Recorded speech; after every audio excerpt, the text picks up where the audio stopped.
Fidèles téléspectateurs de Carrefour TV et en particulier de l'émission Tradiscope, je vous retrouve une fois de plus ce soir et je suis fière de vous retrouver. Pour ça, je vous souhaite une chaleureuse soirée en compagnie de moi-même et de toute l'équipe de Tradiscope.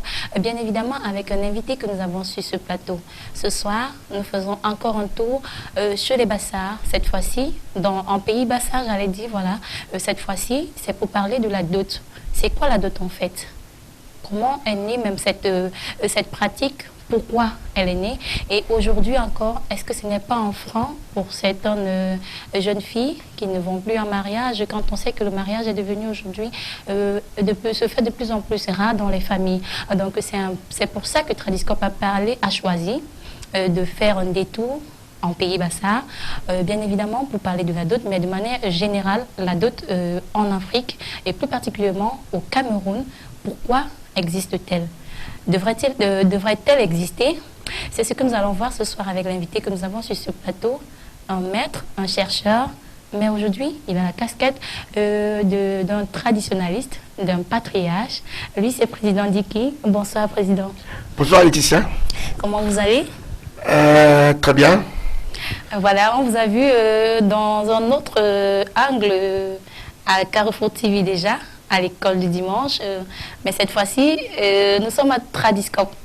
Comment vous vous sentez dans une nouvelle émission, sur un nouveau plateau? Oui, je me sens très, très à l'aise déjà. Merci pour l'invitation. Hein. Voilà, c'est nous qui sommes honorés chaque fois qu'on vous a, quand on sait que vous n'avez pas assez de temps à vous avoir comme ça chaque fois sur nos plateaux. C'est une chance pour Carrefour TV et pour toute l'équipe de Tradiscope même. Alors avant de bien planter le décor, avant d'aller en fond de cette émission, donc aller en plein dans le vif du sujet de cette émission, nous allons d'abord laisser place à notre sponsor parce que je vous ai toujours dit, toutes nos émissions à Carrefour TV peuvent être sponsorisées même par vous qui nous regardez. Donc si vous êtes sponsor, si vous êtes annonceur, si vous avez des produits à faire communiquer, vous pouvez les faire à travers, en passant par les numéros de téléphone qui vont s'afficher à la fin de cette émission. Donc vous pouvez nous saisir via ces adresses ou encore nous écrire à l'adresse email de cette émission tradi-scope@yahoo.fr. On laisse la place au sponsor, on prend l'Udonis et on vous retrouve juste derrière.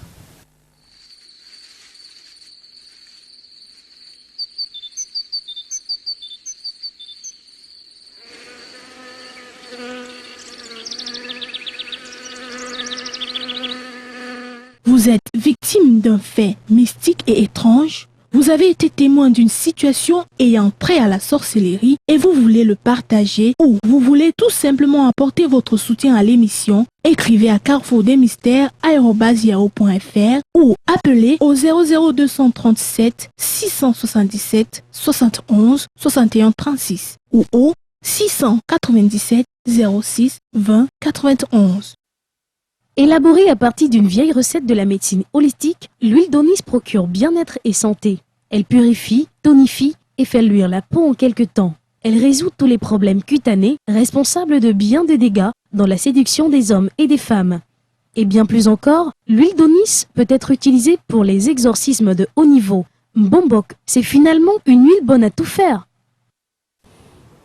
Tout le monde doit utiliser ce produit.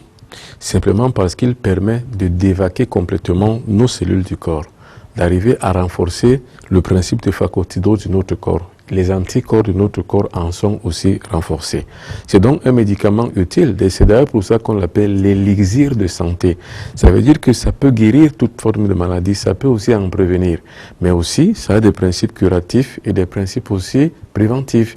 Ces principes préventifs sont inoculés, si vous voulez, sont réactivés en chaque fois que nous constituons ce médicament et surtout aussi neutralisés par rapport aux principes et aux procédés alambiques qui permettent qu'on puisse arriver à avoir une essence de l'huile.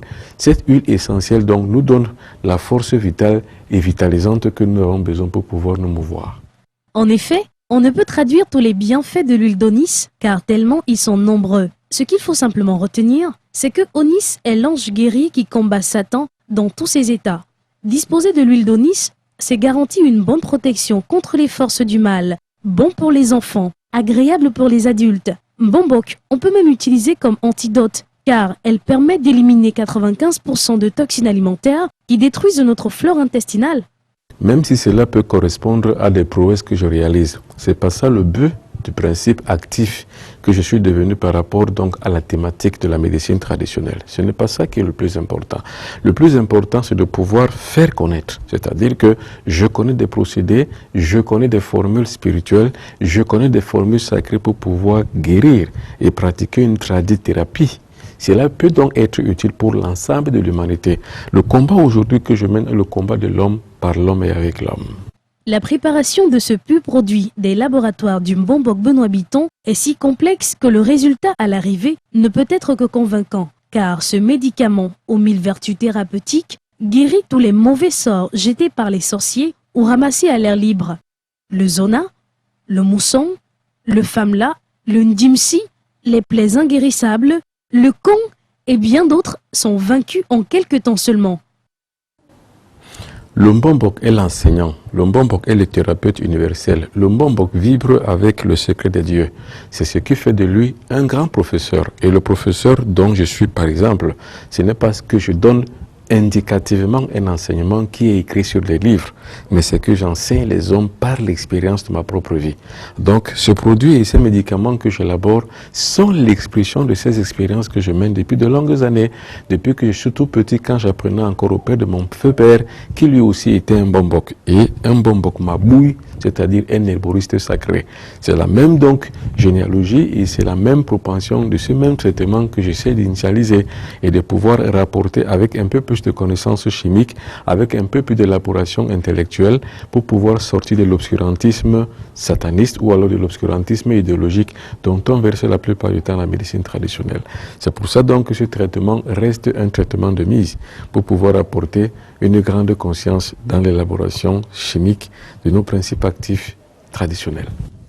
L'huile d'onis est une composite des matières graisseuses transformées à l'état subtil, bon pour massage, mais aussi pour embaumage dans le cas de l'exorcisme. Contact pour toute acquisition 00 237 77 71 61 36 ou le 97 06 20 91 ou encore contactez-nous à l'adresse carrefour.mystère@yahoo.fr.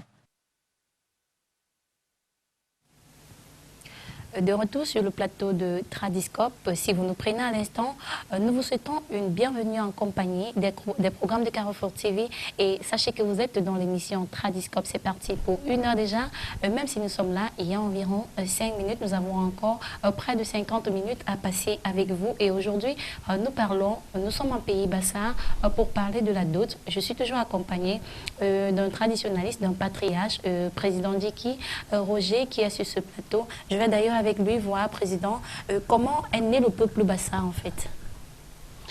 Bon, en fait, dans les études que nous avons faites, oui. il faut dire qu'il y a beaucoup de divergences dans l'origine des Bassins. Il y a ceux qui soutiennent la thèse que les Bassins viennent de l'Égypte, oui. mais ne sont pas des Égyptiens. Et en fait, on pense qu'ils sont partis de chez les Juifs pour rester en Égypte. Oui. Mais la concordance de toutes ces thèses est que les Bassa sont partis d'Égypte. Et vous allez constater que dans presque tous les pays du monde où vous allez arriver, vous allez trouver un peuple Bassa. Je pense que ceux qui ont mené des études très poussées le savent mieux que moi. C'est-à-dire que vous allez au Libéria, en Sierra Leone, même au Cameroun, au nord du Cameroun, vous allez trouver des Bassa.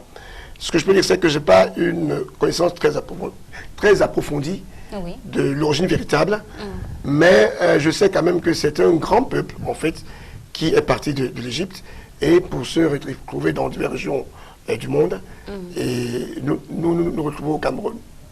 Voilà, mais vous exactement, vous êtes ressortissant de quel côté en pays Bassa? Voilà, moi je sors de Ngorditouba.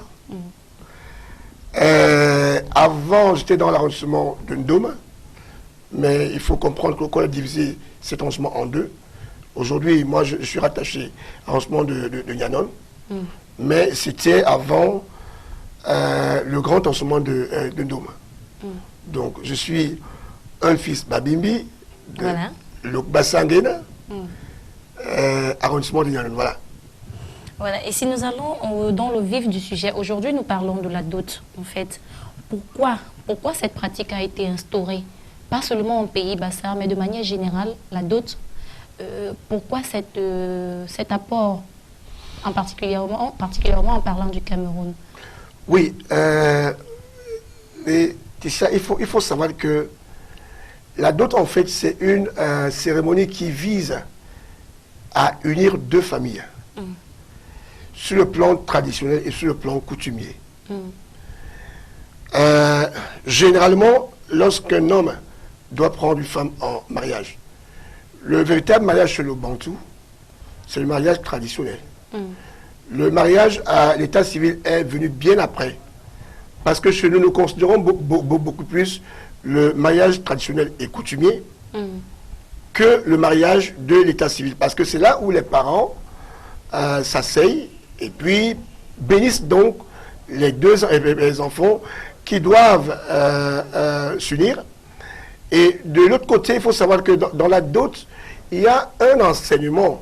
Parce que le rite qui est fait, c'est tout un enseignement. En fait, on veut montrer aux générations futures comment est-ce que les parents ou les grands-parents vivaient.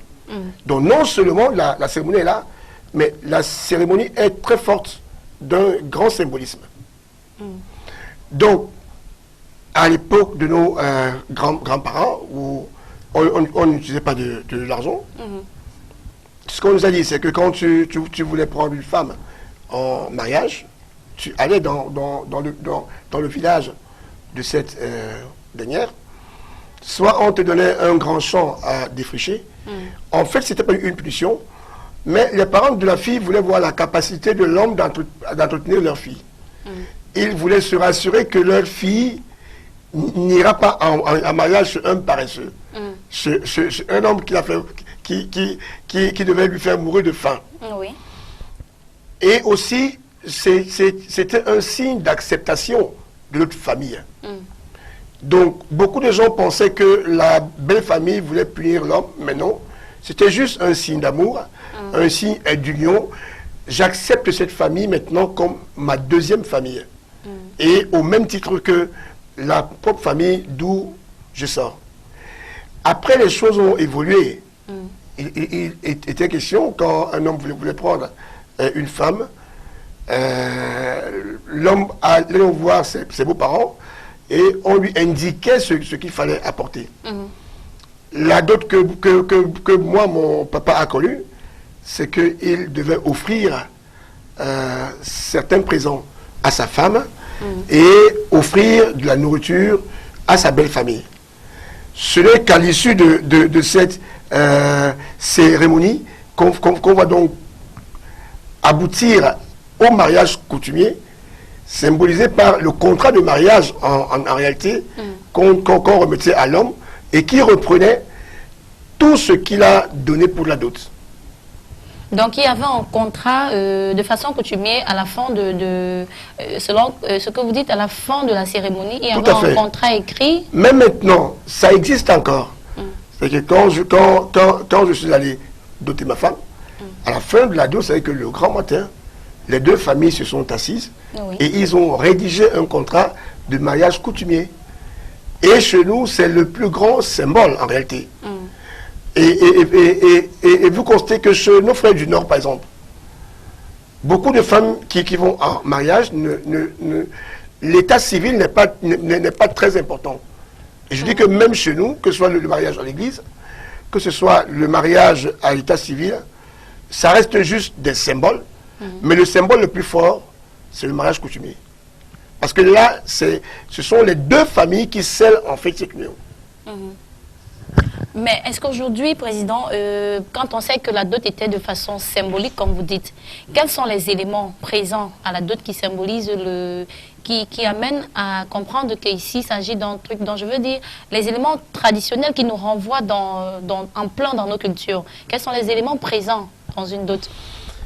Bon, j'ai dit tout à l'heure qu'en dehors de la cérémonie, il y a un enseignement. Chez nous, par exemple, quand vous recevez la belle famille, la première étape, quand la belle famille arrive, vous leur donnez de l'eau pour aller se laver.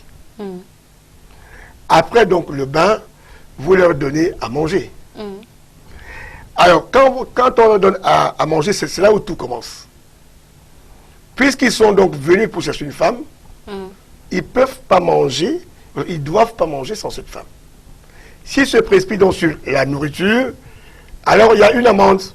Donc le jeu de la dot commence là. Il faut dire aussi que la dot, c'est un jeu. Donc c'est en ce moment donc que la belle famille, ceux qui sont venus chercher la fille, vont dire, mais nous étions ici, on a réservé une personne ici, nous ne pouvons pas manger sans cette personne. Et donc, l'autre famille va dire, mais qui est-ce que tu étais venu chercher ici? Voilà, on va donner des noms, et puis le jeu va commencer, on va sortir peut-être 3-4 filles, et ainsi de suite, jusqu'à sortir la fille, et le monsieur doit être capable, en fait, de connaître sa femme. Parce que s'il ne reconnaît pas sa fiancée, c'est encore une amende. Alors, dès que cette phase est donc terminée, en fait, les jeunes filles vont venir, oui, ta femme n'est pas là, elle est au village, il faut l'argent de transport. Tout ça, c'est un jeu. Donc, elle vient pour dire que non, la voiture est en panne. Donc, à la fin, la fille arrive et tout le monde mange. D'abord, la belle famille qui va se servir avec leur future épouse. Après, maintenant, ceux qui reçoivent, donc, mangent aussi.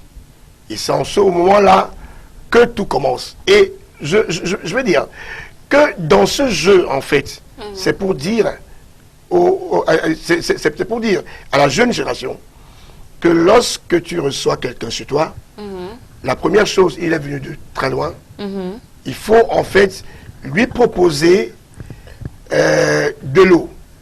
Parce que tu imagines que dans notre pays Bassa, quand tu pars de là, il y a beaucoup de poussière.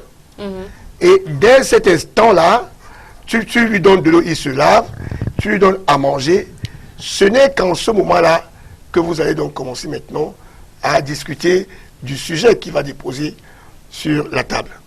Donc il faut le dire, il faut dire que ça, la dot reste un jeu, la dot reste un symbole, la dot reste pour nous quelque chose de très fort qu'on ne peut pas mettre de côté.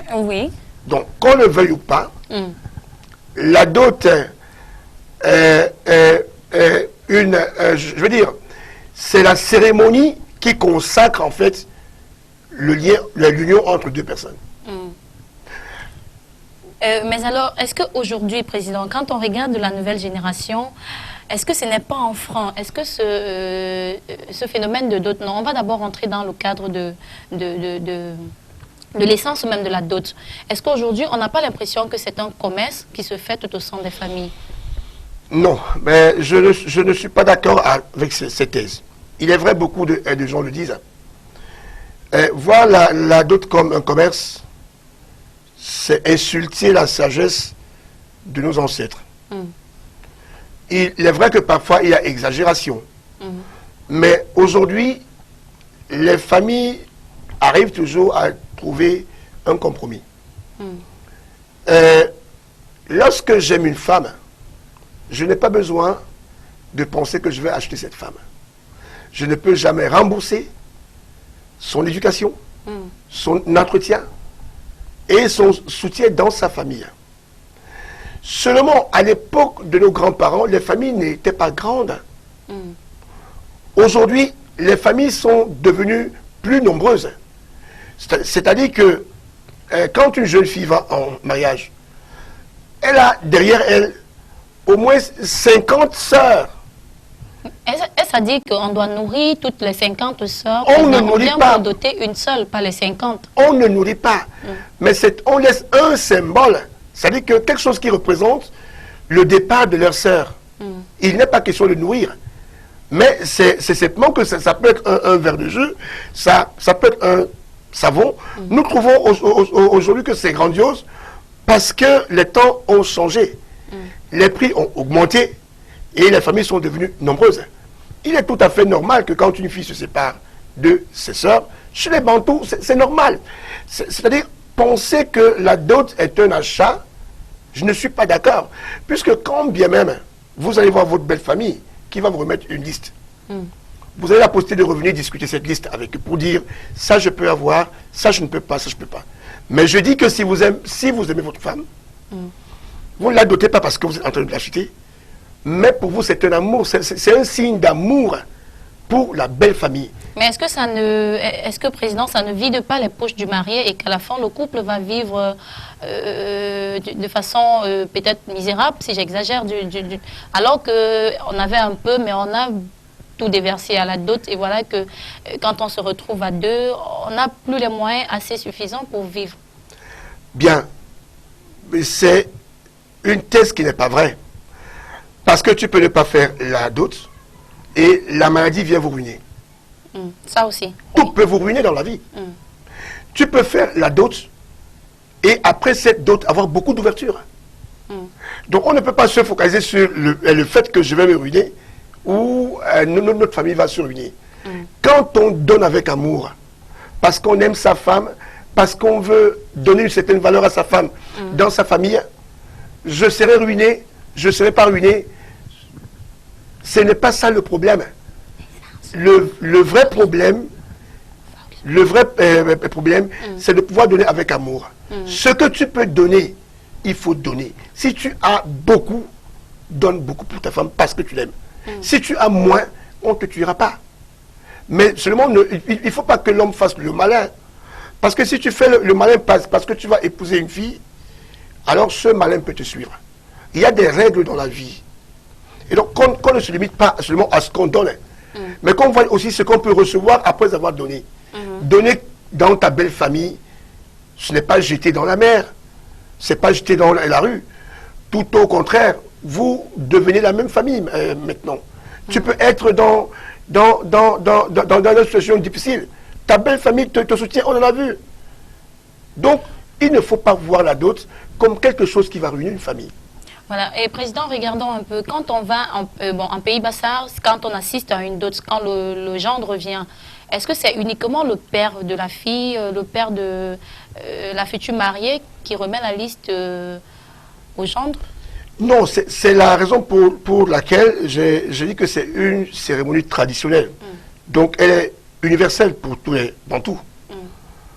Maintenant, c'est une cérémonie aussi coutumière. Parce que chaque village ou chaque maison a ses dispositions. La dot au pays Béti n'est pas comme au pays Bamléké, c'est pas comme dans le nord. Mais toujours est-il dit que tout ça, c'est la dot.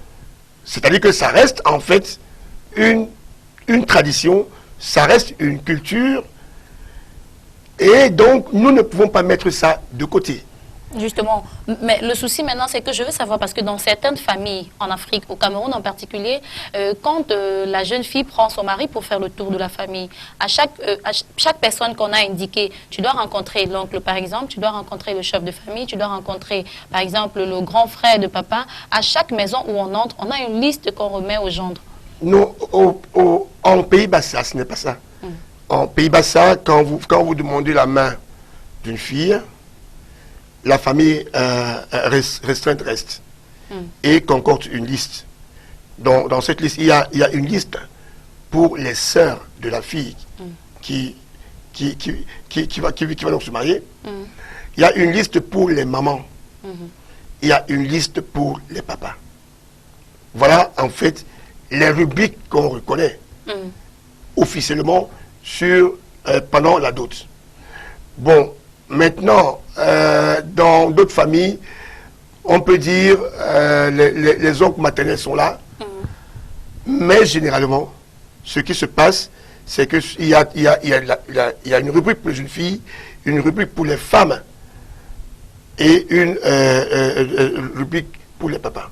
Le tout fait 3 listes, c'est ça? Ou une seule liste en 3? Voilà, c'est une seule liste en 3 rubriques. C'est une seule liste en 3 rubriques. C'est pas énorme pour le gendre là? Le triage, c'est pas beaucoup. Je dis encore, je n'ai pas senti la souffrance quand j'ai doté ma femme. D'accord. En tout cas, quand l'amour prime... C'était beaucoup d'argent. Oui. Alors, je n'ai jamais pensé un seul instant que j'ai acheté ma femme. J'ai juste justifié l'amour que j'avais pour elle. Et j'ai voulu juste marquer mon amour envers elle. C'est tout. Et ceux qui calculent le montant qu'ils ont versé à la dot, je pense que c'est à tort. Parce que quand tu vas épouser une femme avec amour, les enfants que vous aurez ne sont pas quantifiables en termes d'argent. Le bonheur que vous aurez dans votre maison, vous ne pouvez pas mesurer ça à la dot que vous avez donnée. Je reste encore sur ma position en disant, si une famille pense vendre leur fille, ce n'est pas la dot. Mais si une famille respecte la tradition et que l'homme soit capable de verser la dot, il faut qu'il... Dans tous les cas, moi, je ne donnerai pas ma fille sans dot. Et je n'accepterai jamais que mon fils aille prendre la fille d'un autre sans la doter. Ça, c'est mon principe. Et tous mes enfants le savent. Une fille ne vient pas habiter chez moi si tu ne l'as pas dotée. Ma fille n'ira jamais chez un homme si l'homme ne l'a pas dotée. Voilà, ça veut dire que vous primez pour le mariage coutumier. Alors, l'équipe de Carrefour TV, en fait, l'équipe de Tradiscope, j'allais dire, l'équipe de Tradiscope s'est déportée pour tendre le micro à certains Camerounais qui ont donné leur avis sur la dot en pays Bassar, ce qu'ils savent en pays Bassar en matière de dot. Regardez ceci et on vous retrouve juste derrière. Oui, la dot en pays Bassar est vraiment compliquée actuellement parce qu'avant, ce n'est plus ce qui se passe aujourd'hui. Aujourd'hui, les parents chez les pays Bassar tentent toujours à vendre les filles parce que ça, c'est un commerce au niveau de la dot. Avant, c'était passé comment? Le jeune homme venait juste avec une petite contribution pour présenter à la belle famille. Et on lui donnait la fille, sachant que chez les Bassar, la dot ne finit pas. Mais actuellement, ce n'est plus la même chose. La pratique actuellement, on devait vraiment revoir la pratique, pas annuler définitivement la dot. Parce que la dot, c'est aussi un signe d'amour que l'homme démontre auprès de sa future épouse. Bon, mais on ne devait plus taxer la dot. L'homme devait plutôt présenter ce qu'il pouvait démontrer comme amour auprès de sa future épouse. En pays Bassar est exagéré parce qu'on n'achète pas l'être humain. Moi, je suis Bamileke, chez nous, on n'achète pas. Je peux aller doter une femme même avec 10 000 francs. Parce que c'est que je la doterai toujours, toujours et toujours. Comme ma femme même, elle reste ma belle famille.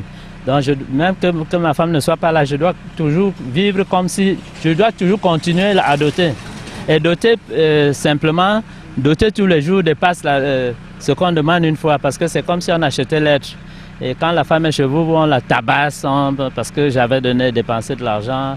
Parfois, elle rentre sans dents. Exclure, ce sont des rites, comment dirais-je, de familiarité, de familiarisation, d'amour. On ne peut rien faire sans argent. Même vous, la jeune fille, vous ne pouvez pas aller épouser quelqu'un qui ne va rien vous donner demain. Il y a au moins le pain quotidien. Donc le minimum, ce n'est pas être trop riche qui montre qu'on est quelqu'un. Mais quand Dieu vous a donné le minimum, contentez-vous de cela parce que ça ne vient pas de vous, ça vient de lui. Là, on ne peut pas... Parce que la doute, c'est normal qu'on doute. Bon, maintenant, à regarder que quand tu n'as pas les moyens, tu sois incapable de te marier parce que tu n'as pas assez d'argent, ça devient un problème. Bon, maintenant, c'est à la société de comprendre ça. C'est leur tradition, non? Ils ont déjà commencé comme ça depuis. Bien sûr qu'il faut revoir et donner même la possibilité aux nouveaux mariés de payer progressivement. Mais là, c'est un peu dur. Parce que si on dit qu'on va vraiment arrêter tout ça, peut-être les oncles, les tantes ne seront pas satisfaits. Oh, ce que je peux penser, c'est parce que je suis du Mongo, je ne connais pas à peu près comment ça se passe là-bas en Pays-Bassa, mais comme j'entends le plus souvent que d'autres les filles chères, bon, moi je trouve ça un tort, parce que lorsque vous dotez par exemple une femme chère, dans ce cas, cette femme devient, elle est chez vous comme une esclave, parce que vous allez dire que vous l'avez pas dotée mais plutôt achetée. De retour sur le plateau de Tradiscope, on a regardé, on était là en Vox Pop et nombreux sont ceux qui pensent qu'en Pays-Bassa, la dot coûte excessivement cher. Mais avec le traditionnaliste, le patriarche que j'ai sur ce plateau, on va démontrer le contraire ou encore on va essayer peut-être qu'il va affirmer, je ne sais pas, Président. Vous voyez que même les hommes de la rue, ceux qui ne sont même pas Bassa, parce qu'on a traîné le micro parmi ceux qui sont intervenus dans le Vox Pop, il y en a qui ne sont même pas du peuple Bassa, mais qui disent qu'en Pays-Bassa, la dot coûte excessivement cher. Non, ça c'est mal connaître la coutume sur le Bassa. Je vais vous prendre un exemple. Je suis convaincu. Quand vous allez dans le Nyon Ekele, la dot dans le Nyon Ekele ne vaut pas la dot sur les Bamléké. Donc, on ne peut pas globaliser tout le pays Bassa. Et même quand vous allez dans la Sénégal maritime, je continue à dire une chose. Moi, mon père avait donné ma sœur aînée en mariage sans doute. Son mari est venu 2 ans après doter ma sœur. Il a demandé la main et mon papa lui a fait l'état civil. Je dis encore ce qu'il faut comprendre. Si il y a des gens, 1 million de francs pour la dot, c'est trop cher. Il y a des gens, 1 million, c'est du peanut, c'est-à-dire que ça ne représente rien. Donc ça dépend de vos poches. C'est pas, j'ai dit tout à l'heure, il n'y a pas un volume d'argent qu'on exige. Lorsque vous recevez une liste, ça c'est la tradition de la dot. Et chez nous, sur le plan coutumier, quand vous recevez la liste, vous revenez donc voir votre belle famille en disant, soit je peux tout donner, soit je ne peux pas, parce que si, parce que là. Il ne faut pas que les gens aient peur, parce qu'on vous a remis une liste. Sur le plan de la coutume, c'est normal qu'on te donne une liste. Maintenant, je ne vois pas si tu aimes ta femme et que tu viens demander à ta belle famille, vraiment, je ne peux pas, je ne vois pas une belle famille qui va te priver de ta femme. Cela n'est pas vrai. Il faut que les gens comprennent qu'ils n'enlèveront pas dans les coutumes et dans la tradition Bassa que quand tu veux épouser une femme, c'est le geste que tu poses qu'on appelle la dot. Ce n'est pas en fait c'est un geste d'amour pour ta femme. Tu veux sortir ta femme d'une famille qui a reçu une éducation. Tout ce que ses parents ont dépensé, tu ne peux pas le rembourser. La dot n'est pas à ce niveau. Mais tu prends quand même cette femme d'une autre famille qui viendra fructifier votre famille en fait. Parce que les enfants qui sont là-bas sont les enfants de la famille de l'homme. Mais ce n'est pas pour justifier la cherté de la dot, mais la dot, je ne vois pas la dot chère. Une dot peut être à 10 millions pour quelqu'un, c'est simple. Une dot peut être à 200 000 pour quelqu'un d'autre, c'est trop cher. Où est donc la barre de la charité, ou alors de la non, en fait, d'une petite somme? Oui. Je veux dire qu'il n'y a pas d'instrument de mesure. Hein? Il n'y a pas d'instrument de mesure pour dire que quand la dot arrive à 200 000, elle est chère ou bien elle n'est pas chère. Mais ça, c'est ne pas connaître vraiment ce que se passe chez les bassins. J'ai eu une confidence, Président, quand je préparais cette émission, j'ai eu une confidence dans les couloirs de Carrefour TV, quelqu'un qui m'a dit qu'il a doté sa femme à 12 millions. Et quand il est rentré, vraiment, il était presque étourdi parce qu'il n'en croyait pas. Il a doté sa femme, en pays Bassa bien évidemment, il a doté sa femme qui est ressortissante des Bassa à 12 millions. Mais alors, regardez un peu. Bon. Déjà, je ne crois pas trop à ça. Et même si c'était vrai, je dis encore, on peut lui donner une liste de 12 millions. Il n'est pas obligé de toute la liste. S'il a bien voulu le faire, il a voulu le faire, c'était un choix pour lui. Je ne vois pas encore chez les bassins où tu vas dire, mes beaux-parents, voilà ce que j'ai, et qu'on te repousse. Non. Il ne faut pas que les gens exagèrent, parce qu'on a véhiculé une image dans le peuple bassin qui n'est pas la leur, en réalité. Je pense qu'il n'y a pas de plus compréhensif que nous aussi.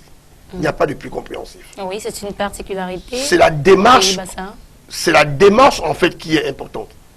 J'ai aussi ma sœur aînée qui a fait 2 enfants avec un bamliqué. Ce monsieur n'avait jamais demandé la main de ma sœur, elle n'avait jamais de ma sœur, mais mon papa lui a fait reconnaître ses 2 enfants, disant qu'il s'agit de tes enfants. Donc nous sommes vraiment un peu plus compréhensifs, mais les gens ne vont pas nous sortir de notre tradition ou de nos coutumes. Nous sommes exigeants là-dessus. Si mon fils doit se marier, qu'il se prépare et qu'il aille doter sa femme. Si nous n'avons pas les moyens, au moins les 2 familles, ce n'est pas le volume d'argent ou des biens qu'on donne. La dot, en fait, c'est la rencontre des 2 familles. On peut se rencontrer pour 10 000 francs. C'est ça la dot. C'est le moment de la bénédiction pour les 2 enfants qui vont être ensemble. C'est pas le volume des biens qui est important à ce moment-là. Pour ceux qui pensent que les bassins sont difficiles et vendent leurs filles, non, je leur dirais, essayez, n'ayez pas peur. Allez épouser les filles bassins, rencontrez votre belle famille, parlez à votre beau-père, à votre belle-mère, vous ne serez pas déçus. Mais alors, Président, la dot, est-ce que la dot n'est pas regardée aujourd'hui comme un frein pour les jeunes filles? Quand on fait le rapprochement, avant nos mamans, quand on va dans la génération future, nos mamans allaient plus en mariage qu'aujourd'hui. Quand on fait comment je vais dire ça? Et quand on essaye de faire un diagnostic, on comprend qu'avant, les mamans allaient plus en mariage. Mais aujourd'hui, on a l'impression d'avoir des vieilles filles. Pourquoi? Est-ce que la dot n'est pas un frein aussi? Non, non. Le garçon qui aime une fille n'a pas peur de la dot. Je dis encore une fois de plus, tu aimes une fille, va voir ses parents. Va au moins demander sa main. Vois ses parents. Parle-leur de ta situation. Est-ce qu'à ce moment, on donnera d'abord la femme au gendre, allez-y, et vous décidez, vous venez nous voir après? C'est ce qui va se faire. Et même, on peut faire la dot, même si vous n'avez pas l'argent. Je dis encore, la dot est une cérémonie qui vise à unir 2 familles. C'est-à-dire que 2 enfants qui acceptent de se marier. Et la dot a de ceci de particulier que lorsqu'on a parlé ce jour, la belle famille dit, je vous donne ma fille. Sur le plan traditionnel, cela a une très grande importance. Parce que quelqu'un d'autre ne viendra pas barrer la voie à ta femme. Parce que ses parents te l'ont donné avec tout leur cœur. C'est ça le symbolisme même de la dot. Ce n'est pas ce qui est derrière. Donc, il ne faut pas que les enfants qui sont irresponsables, parce qu'il faut aussi savoir que la jeune génération aujourd'hui est irresponsable. Les enfants ne veulent plus se marier. Ils veulent passer de fille en fille. Et pour eux, le mariage, c'est la prison. C'est plus tard, en réalité, qu'ils comprennent que c'était une bonne chose. Par exemple, dans mon jeune âge, pour moi, il n'était pas question de se marier. Je me suis marié à 35 ans et pour moi, c'était tard. Bien que j'avais commencé à faire les enfants avant. Mais pour moi, c'était tard. Si je dois reprendre aujourd'hui, je me mariais au maximum à 26 ans, 27 ans. Parce qu'il faut t'unir avec ta femme, faire des enfants qui grandissent et qui te retrouvent encore solides. Il y a des gens aujourd'hui qui ont 60 ans, qui ont des enfants de 15 ans. Mais pour quelle raison? Pourquoi est-ce qu'il a attendu? Non, c'est l'irresponsabilité. Et même aujourd'hui, c'est parce que les filles ne sont pas exigeantes. Justement. Les filles aiment aussi faire ce jeu. Parce qu'elles veulent aussi passer d'homme à homme. Si une fille dit à un homme, non, si tu m'aimes, allons voir mes parents. Je dis que pour les parents qui aiment leur fille, je ne vois pas un papa bloquer son enfant à la maison s'il est rassuré que le monsieur qui vient aime véritablement sa fille.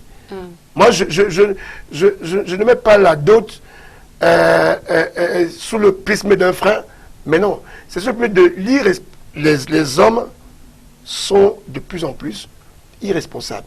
Il est aussi vrai que les conditions de précarité aujourd'hui bloquent.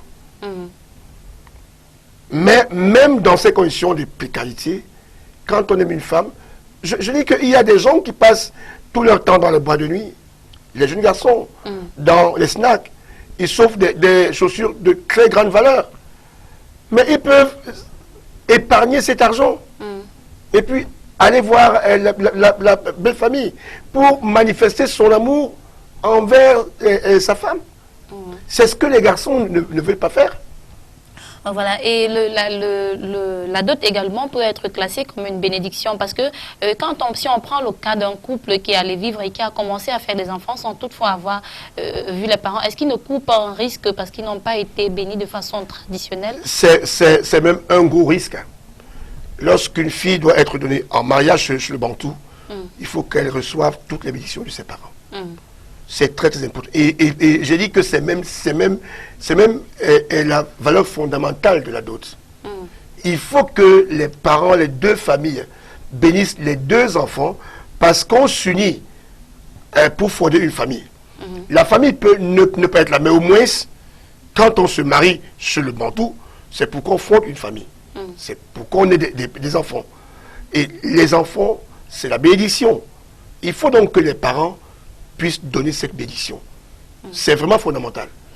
Voilà. On va encore marquer un temps d'arrêt dans cette émission, puisque c'est une émission à caractère social également qui s'ouvre à tout le monde. Donc, si vous êtes sponsor et que vous voulez faire communiquer vos produits, vous pouvez saisir Tradiscope ou encore Carrefour TV via le 6 77 71 61 36 ou encore via les numéros qui vont s'afficher à la fin de cette émission. Et également, vous pouvez nous écrire via notre adresse email. L'adresse email de Tradiscope, tradi-8 scope@yahoo.fr. C'est d'ailleurs pourquoi nous allons laisser une petite pause en laissant place au sponsor de cette émission. Cette fois-ci, ce sera la poudre d'Onis, juste derrière. Nous serons encore sur ce plateau avec vous pour quelques minutes.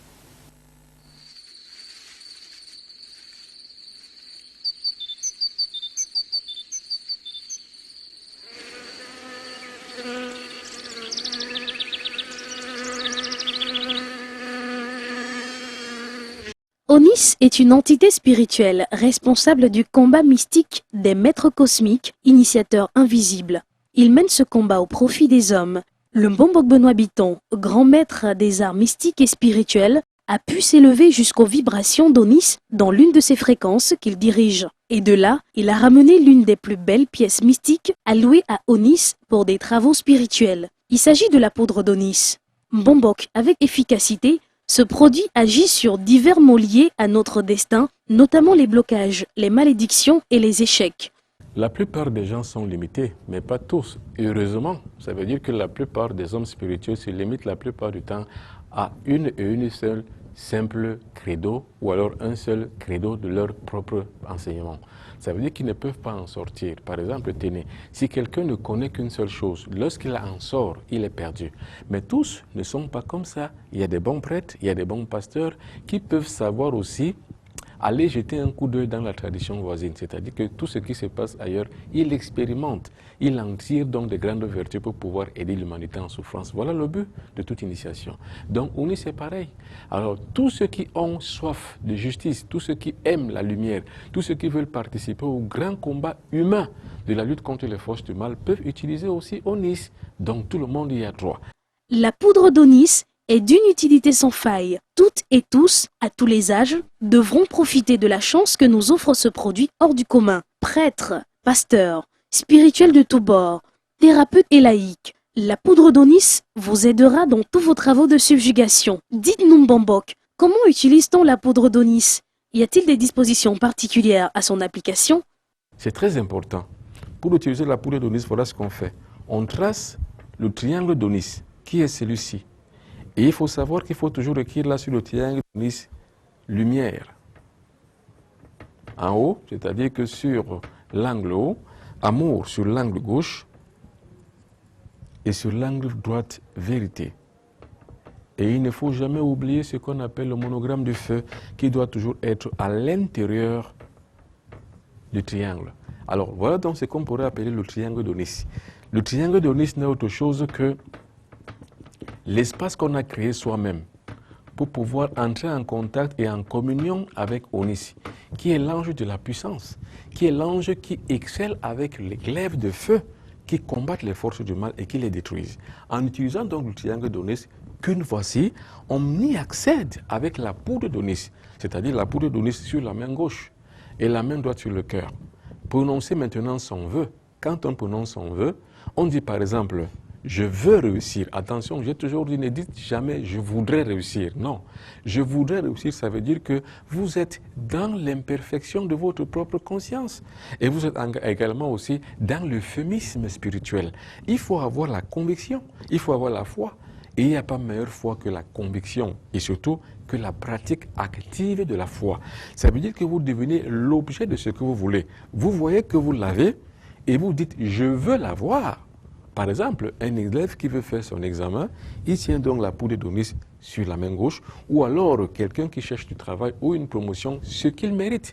Parce qu'il faut que ça soit toujours en adéquation avec la performance. Ça veut par exemple dire que si vous apprenez en tant qu'élève, vous avez des bons diplômes, vous avez des bons niveaux, vous étudiez bien, vous avez des bonnes notes, vous êtes toujours là en train d'étudier, vous pouvez utiliser parce que l'utilisation est en adéquation avec votre performance scolaire. Mais si par contre vous ne travaillez pas, vous n'étudiez rien, vous croyez qu'en faisant par exemple le rituel d'Onis, vous allez réussir, vous vous mentez. Vous vous mentez à vous-même et d'autant plus que vous mentez même à Dieu sans savoir qu'en mentant soi-même, on a menti Dieu et que Dieu ne peut pas y pourvoir parce qu'il est écrit « aide-toi et le ciel t'aidera ». Donc, en adéquation avec la performance qu'on produit selon le domaine d'activité où on se trouve, on entre donc à l'intérieur de ceci. On monte sur le monogramme du feu. Dedans, donc, c'est le rituel d'Onis qui commence, c'est-à-dire la poudre d'Onis, vous la mettez sur la main gauche, la main droite sur le cœur, et puis vous prononcez votre vœu. Par exemple, je veux réussir à telle chose, et puis vous soufflez. Vous comprenez? C'est comme ça qu'on utilise donc la poudre d'Onis. La poudre d'Onis n'est autre chose qu'un moyen qui fait activer notre vœu. Et la différence avec la foi passive est que on demande en disant « je voudrais, s'il vous plaît ». Mais dans la voie active, la foi active, on ne demande pas, on ne commande pas, on exige à la nature de réaliser et on l'impose à faire aboutir un vœu. Vous avez compris? La poudre d'Onis, confectionnée Élaboré et manufacturé par Carrefour Santé. Contact 00237 77 71 61 36 97 06 20 91 ou alors écrivez-nous à l'adresse carrefour.mystère@yahoo.fr. Merci de rester fidèle encore une fois de plus à ce programme Tradiscope qui a commencé il y a environ 45 minutes, voire 50 même. Donc nous sommes encore là pour quelques minutes seulement et ce sera la fin de cette émission. Mais je suis toujours accompagnée pour l'instant, on va encore vous entretenir. Je suis toujours accompagnée du patriarche Diki Roger qui est sur ce plateau. Donc avec vous maintenant, Président, on va retracer les bienfaits. Quels sont les bienfaits de la dot? Voilà, les bienfaits de la dot sont multiples. Hein. Déjà, c'est la reconnaissance de l'amour entre deux familles, déjà entre deux personnes. C'est le signe d'amitié entre deux familles. C'est une cérémonie qui apporte beaucoup de bénédictions pour les futurs époux. Et c'est une cérémonie qui respecte même à la loi universelle qui voudrait dire l'homme quittera son père et sa mère et s'attachera à sa femme. Donc il doit quitter celui pour aller demander de prendre sa femme. Voilà ce que ça veut dire. Donc on peut citer beaucoup d'autres bienfaits derrière, mais généralement la dot fait respecter la tradition, la culture et les coutumes de chaque peuple. Y a-t-il un risque de passer d'abord à la cérémonie officielle, j'allais dire non, à la cérémonie pas traditionnelle mais moderne, donc y a-t-il un inconvénient quand on passe d'abord à signer un acte de mariage dans un office de mariage avant de passer à la dot? Est-ce qu'il y a un inconvénient? Est-ce qu'on aura là, comment dire, survoler ou encore piétiner les traditions?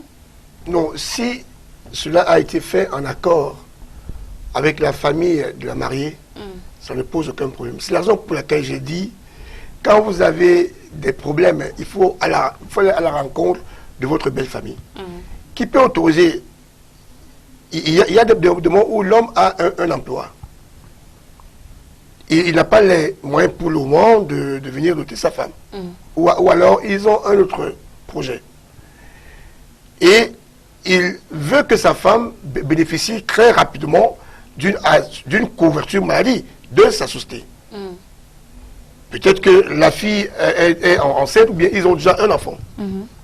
Pourquoi est-ce que la belle famille refuserait d'aller signer l'acte de mariage? Non, la dot n'est pas une fin en soi, mais la dot reste un grand symbole pour la bénédiction et pour le respect de la tradition, de la culture et des coutumes d'un peuple. Et vous, en tant que traditionnaliste, en tant que patriarche, selon vous, devrait-on bannir cette pratique? Tu sais, quand un peuple perd sa culture, c'est son âme qui part. On ne peut pas bannir ce qui a toujours apporté des bons fruits. Et ça, je vais te dire une chose. Lorsqu'un homme sait qu'il s'est dépensé, qu'il s'est donné les moyens matériels, financiers, spirituels pour prendre une épouse, il ne va pas divorcer facilement. Beaucoup de divorces aujourd'hui sont du camp de ceux-là qui pensent que je peux aller prendre n'importe quelle fille et c'est comme ça que je vais répudier la fille. Parce que c'était ça aussi le but même de la dot. C'est-à-dire que les familles ont scellé et c'est la raison pour laquelle lorsque un homme a des problèmes avec sa femme va directement dans sa belle famille. Et la belle famille doit ramener la femme. Donc, ce lien qui a été scellé au moment de la dot, ne reste pas seulement sur le plan physique, mais c'est sur tous les plans qu'on peut connaître. Ce que vous attacherez sur cette terre sera attaché au ciel. C'est-à-dire que même les anges du ciel, même Dieu lui-même, est témoin au moment où on scelle cette union. De façon traditionnelle. De façon traditionnelle. Parce qu'il s'agit de la parole de celle qui a porté cet enfant dans son sein pendant 9 mois. Il s'agit de la parole du géniteur de cet enfant. Ces deux personnes sont ces dieux sur cette terre. Et il est tout à fait normal que quand une fille va en mariage, que ses parents soient d'accord, que ses parents bénissent. Maintenant, il y a des parents qui veulent exiger un type de mari à leur fille. À ce niveau, il ne s'agit plus de la tradition. À ce niveau, je ne suis plus d'accord. Parce que la fille doit aller vers la personne qu'elle aime. Qu'elle désire. Maintenant, le parent peut donner un point de vue. Il peut voir un côté que la fille ne voit pas encore. Il peut donner son point de vue. Mais si la fille dit « j'assume mon mariage », laisse-la partir. Voilà, Patriarche, chaque fois que, on va dire que c'est sur ces mots qu'on va clôturer cette émission, mais avant de sortir, chaque fois que je reçois chez moi, sur mon plateau, un invité, à la fin, il doit dire une ou deux phrases en langue, parce que c'est également ça la culture. Il faut cultiver, il faut se cultiver à travers les langues même aussi. Donc, vous avez à dire 2 ou 3 phrases en votre langue vernaculaire et puis traduit en français également pour ceux qui n'ont pas compris. Bon, Menkalehilon, Nidjeli Belikoup. Ça veut dire qu'à chaque peuple, sa coutume, à chaque peuple, sa tradition. C'est vrai que j'ai compris quand même quelque chose. Vous avez un dernier mot à ajouter? Vous avez quelque chose à ajouter? Peut-être saluer 2 personnes qui vous regardent à la maison? Oui, je salue déjà toute ma petite famille, mon épouse et tous les enfants, et mes petits-enfants aussi. Voilà, et c'est moi qui vous remercie d'avoir accepté de partager avec moi le plateau ce soir, d'avoir accepté de me donner 1 heure de votre temps, parce que c'est pas facile. Vous avez toute une grande famille, donc vous serez assis chez vous tranquille ce soir, mais vous avez accepté de venir sur le plateau de Tradiscope. Pour ça, je vous dis merci. Merci, Laetitia. Et puis, je peux rassurer à Carrefour TV que chaque fois que vous aurez besoin de moi, je serai là parce que je pense que vous êtes sur la ligne d'une grande éducation. Et moi, je pense qu'il ne faut plus qu'on se renferme dans les chambres ou dans nos petites maisons pour communiquer seulement avec notre famille. Le monde est une grande famille. L'humanité, c'est une grande famille. Il faut qu'on se partage nos valeurs. Beaucoup de problèmes viennent de l'incompréhension des valeurs des uns et des autres. Justement. Les Bamké font ceci, les Bassa font cela, les Bétis font ceci. C'est tout à fait normal. Oui. Mais seulement, il faut qu'on se comprenne parce qu'il y a toujours un point de rencontre. Justement. La dot a le même symbolisme chez le Bassa, chez le Bamléké, chez le Béti. Seulement, c'est ce qu'il faut donner à la dot qui diffère. C'est la vision de la dot qui diffère. Mais au moins, la dot est universelle. Justement. Donc, moi, je pense que vous faites un grand boulot. Merci. Et que Dieu te bénisse. Dieu bénisse Carrefour TV, son promoteur et tous ceux qui travaillent. Merci bien. Je vais dire Amen, voilà, parce que ce sont des paroles comme celles d'un prêtre. Je vais dire Amen pour dire OK. Alors, c'est sur ce qu'on va vous quitter. Mais alors, n'oubliez jamais, chaque peuple a sa culture, chaque peuple a sa tradition. Et faire retour aux sources, c'est toujours garder la richesse qu'on a de nos ancêtres. Donc, n'oubliez jamais, quand on sait où on sort, on peut savoir où on va. C'est sur ces mots qu'on se quitte. D'ici à là, portez-vous bien et surtout, prenez soin de vous.